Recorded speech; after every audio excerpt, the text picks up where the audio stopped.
Strand of hair and machine on second floor may be clue left by Mary Phagan.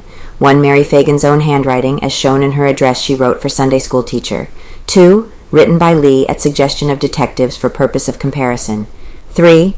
One of notes found in cellar. 4. Also written by Lee at suggestion of detectives. The Atlanta Journal. Monday, April 28, 1913, page 2, column 2. Its discovery leads to theory that she may have been attacked, there and then dragged to factory basement. The finding of half a dozen strands of hair in the cogs of a steel lathe in the metal room on the second floor of the National Pencil Company's factory, and the discovery of blood splotches on the floor early Monday morning, aroused the belief that this was the scene of the murder of 14-year-old Mary Phagan, Sunday morning. There were no other evidences of a death struggle here, but there was little in the room that could have been disturbed by a combat. The hair is of the same shade as that of the murdered girl.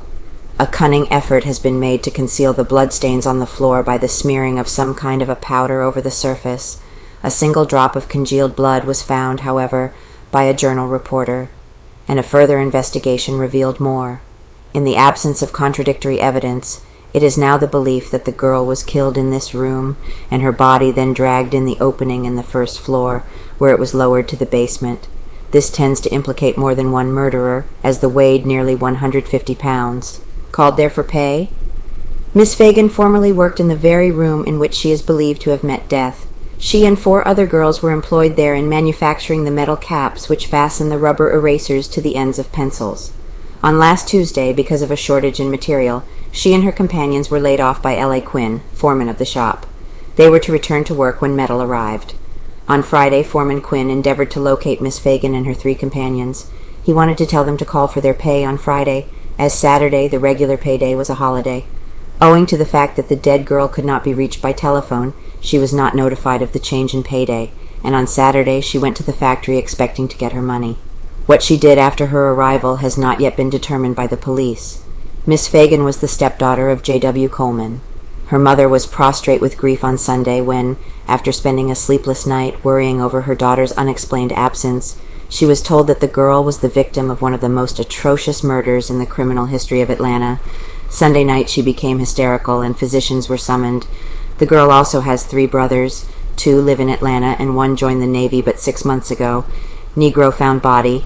Newt Lee, Negro night watchman, discovered the body of the girl at 3:30 o'clock Sunday morning. He called the police, who hastened to the scene in an automobile. The black met the machine and told an almost incoherent story of how he had stumbled on the body in the darkness of the basement. His manner aroused immediate suspicion in the minds of the officers, and he was later taken into custody. He denies knowledge of the crime, however. The limbs of the corpse had grown rigid, but the blood which had flowed from the deep wound on the girl's head was still damp. Other evidences of murder were all about. The handkerchief of the victim was found 40 feet away. It was saturated with blood. Another handkerchief, a man's, was found beside the body. It, too, was soaked in blood. A hat and a parasol, later identified as belonging to the murdered girl, were found in the elevator shaft. Mesh handbag missing. Her mesh handbag, said to have contained a few dollars in cash and valueless personal effects, was missing, however, though she was said to have taken it from home with her. On her wrist was a plain gold bracelet. It was bent and was splotched with blood. Upon a finger of her left hand was a small signet ring upon which was engraved W. It was 6 o'clock Sunday morning before the girl was identified. Miss Grace Hicks, one of the girls employed in the factory, was brought to the scene in an automobile. She swooned as soon as she saw the senseless form and battered face of her former companion.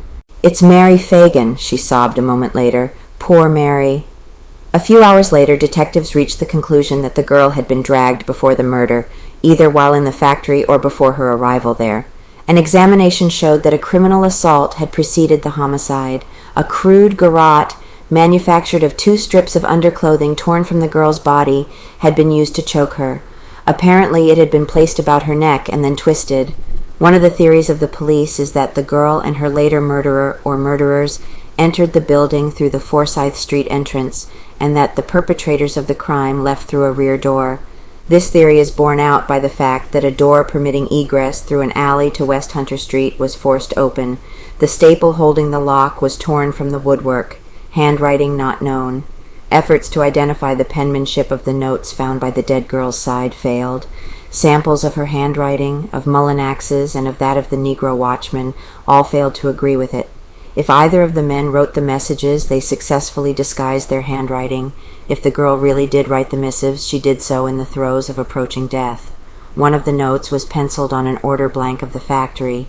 Negro's story, unshaken. Newt Lee, Negro night watchman, held as a suspect in solitary confinement, denied absolutely any knowledge of the crime.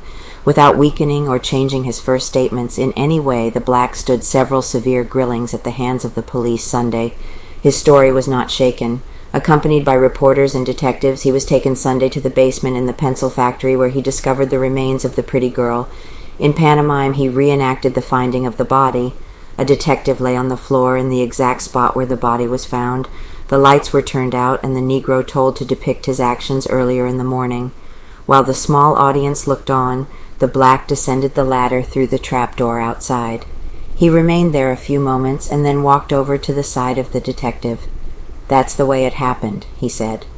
The police admit that the Negro's tale of the finding of the body is plausible and possible.